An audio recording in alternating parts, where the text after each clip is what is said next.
Magandang araw mga bata! Ako si Binibining Pat, ang inyong maestra. Ngayon, ang ating tatalakayin ay tungkol sa sanhi at bunga. At ating babasahin ang halimbawa ng epikong Ifugao na pinamagatang Hudhod ni Aligoyon. Pero bago tayo magsimula, may mga paalala ko. Nais kong manood kayo ng maigi, makinig upang kayo'y matuto. Teka muna, may mga paghahanda para sa ating aktibidad ngayon. Para sa pagpapalawak ng bokabularyo, una, nais kong kunin ninyo ang inyong kwaderno. Ikalawa, basahin muna ang sumusunod na panuto bago ito sagutan. Sagot na lamang po. Bibigyan ko lamang kayo ng 30 segundo upang masagutan ang sunod-sunod. Handa na ba kayo? Tara, atin ang simulan!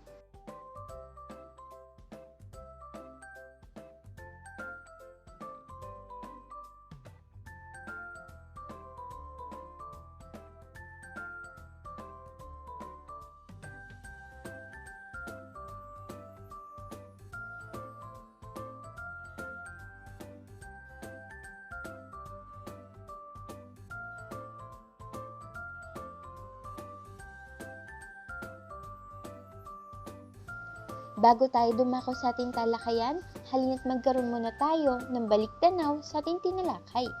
Ang ating aralin ay tungkol sa naisusulat ang sariling bugtong sa lawikain, sawikain o kasabihan na angkop sa kasalukuyang kalagayan.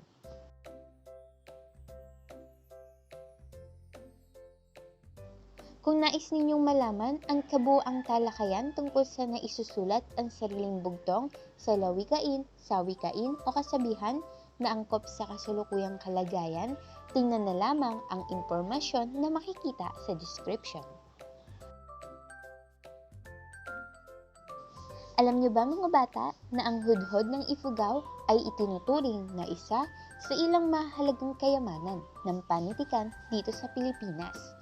Ito ay inaawit ng mga kababaihan sa mga importanteng pagdiriwang tulad ng panahon ng pag-ani at kasal o di kaya naman tuwing gabi sa burol ng isang mahalagang pinuno sa kanilang komunidad. Ang mga inaawit na hudhod ay binubuo ng 2.5 berso.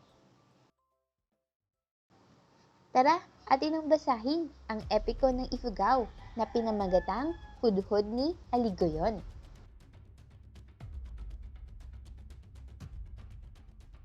Isang araw, noong unang panahon, sa nayon ng Handanga, isang sanggol na lalaki ang sinilang ng mag-asawang Amtalaw at Dumulaw. Ang pangalan niya ay Aligoyon. Siya ay matalino at masipag matuto ng iba't ibang bagay. Katunayan na ang napag-aralan niyang mahahalaga mula sa mga kasaysayan at parangal ng kanyang ama ay marami at tumimo sa kanyang isipan. Natuto siya kung paano makipagbakbakan ng mahusay at paano umawit ng mahiwagang gayuma. Kaya kahit noong bata pa, tinitingala na siya bilang pinuno at hanga ang mga tao sa kanya. Nang maliit pa lamang si Aligoyon, itinagana niya sa bato na sagupain si Pangaiwan, ang kaaway ng kanyang ama, sa nayon ng Daligdigan. Nang siya'y magbinata ay agad siyang nagtungo sa nayon ng Daligdigan. Subalit, ang sumagot sa kanyang hamon ay hindi si Pangaiwan. Ang humarap sa kanya ay ang mabangis na anak nito, si Pumbakhayon, marunong ng hiwaga at bihasa rin sa bakbakan tulad ni Aligoyon. Hindi nasaling, pinukol ni Aligoyon ang sibat ni Pumbakhayon. Kasing bilis ng kidlat, umiktad si Pumbakhayon upang iwasan ang sibat. Kagilagilalas, sinulo sa hangin ang sibat ng isa niyang kamay. Wala isang kurap mata, binaliktad ni Pumbakhayon ang sibat at hinagis pabalik kay Aligoyon. Umiwas din si Aligoyon at sinulurin ng isang kamay sa hangin ang humahagibis sa sibat. Binaliktad din niya at pinukol uli kay Pumbakhayon. Pabalik-balik at walang tigil. Nagharisan at nagsaluhan ng sibat sina Aligoyon at Pumbakhayon hanggang umabot ng 3 taon. Hindi pa rin tumitigil ang bakbakan at walang nagpakita ng pagod o pagsuko. Subalit, sa bangis at dahas ng kanilang paghahamok, kapwa sila humanga sa giting at husay ng kalaban. At pagkaraan ng 3 taong bakbakan, natuto silang igalang ang isa't isa. Bigla-bigla, tumigil sina Aligoyon at Pumbakhayon at naghinto sa wakas ang bakbakan na pag-usapan at napagkasunduan sila para sa kapayapaan ng kanilang mga nayon ng Hananga at daligdigan. Nagpasya silang ibaon sa hukay ang mga nangyari. Buong lugod na sumang-ayon ang lahat ng tao sa dalawang nayon at ipinagdiwang nila ang kampihan ng dalawang bayani. Sa paglawak ng katahimikan, umunlad ang dalawang nayon. Naging matalik na magkaibigan sina Aligoyon at Pumbakhayon. Nang sapat na gulang na si Aligoyon, pinili niya maging kabiyak ng buhay si Bugan, ang batang-batang kapatid ni Pumbakhayon.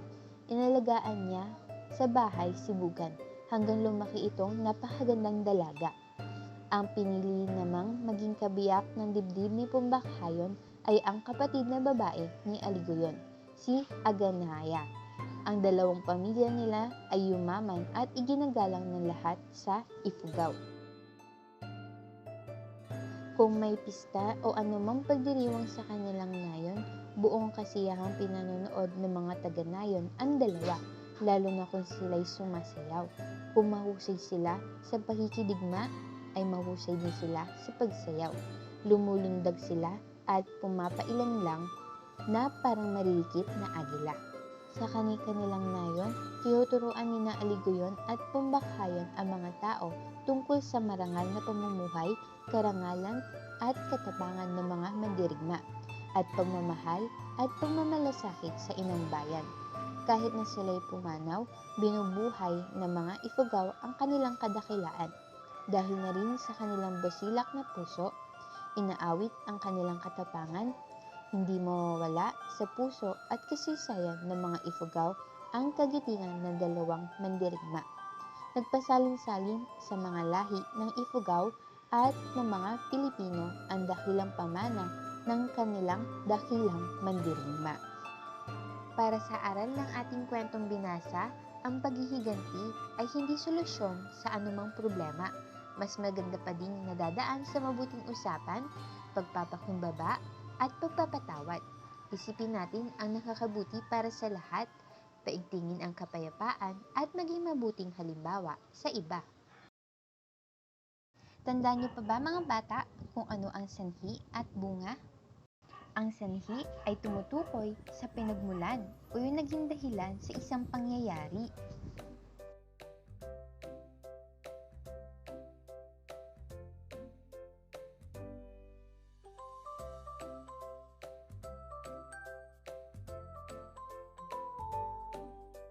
At ang bunga naman, ito yung naging resulta o yung kinalabasan o dulot ng isang pangyayari.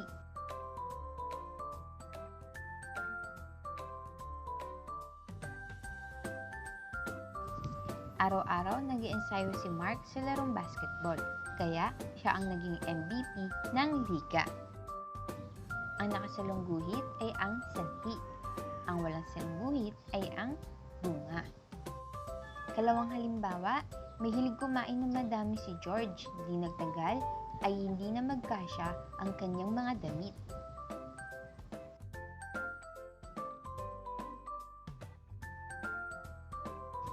Ang nakasalong guhit ay ang sanhi. Ang walang salong guhit ay ang bunga. Mataas ang score na nakuha ni Angela sa pagsusulit dahil magdamag siyang nag-aral. Ang nakasalong guhit ay ang sanhi. Ang walang salong guhit ay ang bunga.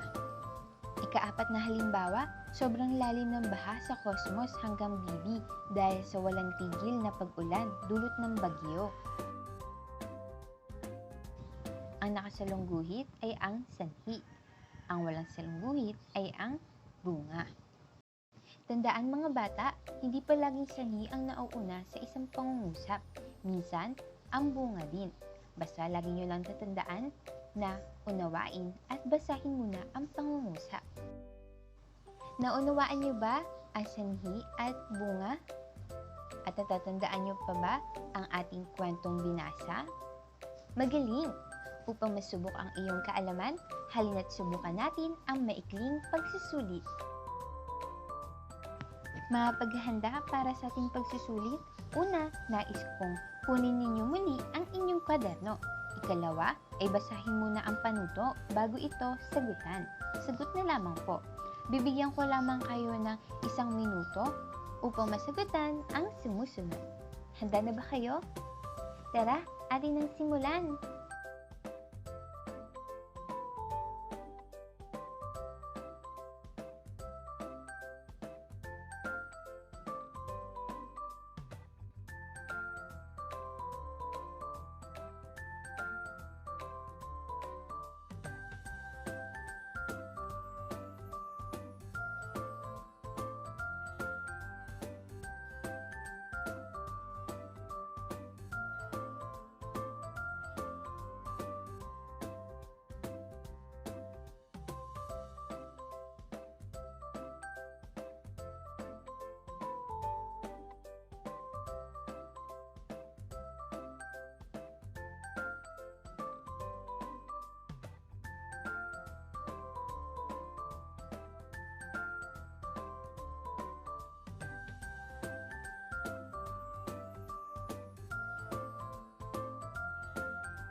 Dito na nagtatapos ang ating talakayan. Naway marami kayong natutunan. Muli, ako si Binibining Pat, ang inyong